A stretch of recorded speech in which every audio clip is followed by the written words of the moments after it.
साल 1954 में किशोर कुमार की एक फिल्म आई थी, नाम था नौकरी। उसका एक गाना बड़ा मशहूर हुआ था, अपना बाबू ही बना लो मुझे, बेकार हूँ मैं, एक छोटी सी नौकरी का तलबगार हूँ मैं। मुंबई के एयरपोर्ट के बाहर से सामने आए इस वीडियो को देखकर तो यही समझ में आता है कि भीड़ में धक्के खाने को मजबूर ये हज़ारों लाखों नौजवान एक छोटी सी नौकरी के तलबगार हैं। शुरुआत में आपने जो वीडियो देखा वो किसी मेले या धार्मिक सभा का नहीं है।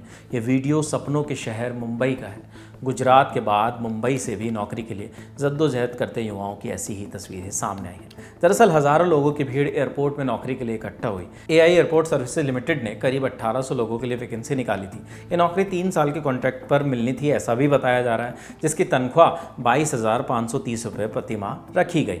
नौकरी का नाम सुनते ही बेरोजगार युवाओं की भीड़ वॉक इन इंटरव्यू के लिए एयरपोर्ट पर पहुंच गई। और वहीं से नहीं पहुंचे, मुंबई से नहीं पहुंचे, लगभग 300-400 किलोमीटर दूर से भी लोग पहुंचे, ऐसा मीडिया रिपोर्ट्स में दावा किया जा रहा है। लेकिन 1800 नौकरियों के लिए जारी किए गए नोटिफिकेशन की भर्ती के लिए इतने आवेदक पहुंच गए कि वहां मैनेजमेंट के हाथ पांव फूल गए। वीडियो देखने पर ही साफ नजर आ रहा है कि वहां पहुंचे लोगों का हुजूम किस कदर अव्यवस्था की एक तस्वीर दिखा रहा है। इतने लोगों का एक साथ पहुंचने का नतीजा ये निकला कि भीड़ को कंट्रोल करने के लिए पुलिस बुलानी पड़ी और इंटरव्यू को कैंसिल करना पड़ा। इस पूरे मामले पर एविएशन इंडस्ट्री एम्प्लॉयज़ गिल्ड के महासचिव जॉर्ज अब्राहम ने कहा है, एयर इंडिया ने 1786 वैकेंसी निकाली थी, लेकिन इंटरव्यू के लिए करीब 50,000 लोग आ गए। उन्हें पता था कि ये होगा, क्योंकि पहले भी ऐसी घटना हुई है, पहले भी कई लोगों की भीड़ आ गई थी, जिसके चलते इंटरव्यू कैंसिल करना पड़ा था। ये सब जानते हुए भी घटना को दोहराया गया। एयरपोर्ट के अंदर आने वाली गाड़ियों को भी इससे दिक्कत हो रही थी, इसलिए पुलिस को बुलाना पड़ा, इंटरव्यू कैंसिल करना पड़ा। हमने आवेदकों को वापस भेज दिया है, उन्हें बाद में बुलाया जाएगा। ये वैकेंसी सरकारी नौकरी के लिए थी। ये सारी बातें उन्होंने बताई। उन्होंने गंभीर आरोप लगाते हुए ये भी कहा कि ऐसे हालात देश में बेरोजगारी की समस्याओं को भी दिखाते हैं।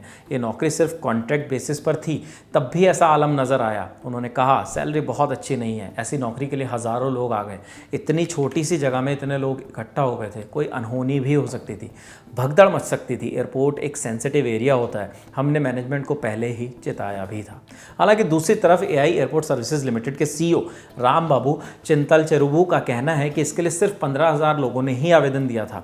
इस पूरे मामले पर अब विपक्ष का भी निशाना लगाना शुरू हो गया। कांग्रेस ने सरकार पर निशाना साधते हुए कहा है, ये वीडियो देश में बेरोजगारी के हालात को बयां कर रहा है। मुंबई में एविएशन सेक्टर की नौकरी के लिए हज़ारों युवाओं की भीड़ उमड़ पड़ी।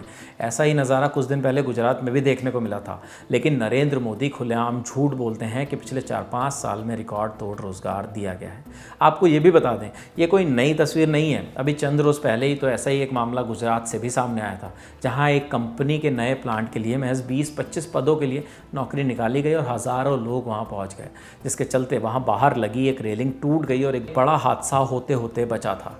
सड़कों पर छात्रों की, अभ्यर्थियों की, आवेदकों की ऐसी कितनी ही तस्वीरें सामने हर रोज़ आती हैं, जिसमें वो नौकरी की परीक्षा के लिए, इंटरव्यू के लिए धूप बारिश स्टेशनों में खड़े रहते हैं। सरकारें बदलती हैं, लेकिन ये हालात नहीं बदलते। बेरोज़गारी की इन तस्वीरों पर आप क्या सोचते हैं? कमेंट करके हमें ज़रूर बताएं। इस खबर के लिए तमाम जानकारी जुटाई है हमारे साथी विभावरी ने। ललन टॉप देखते रहिए। शुक्रिया।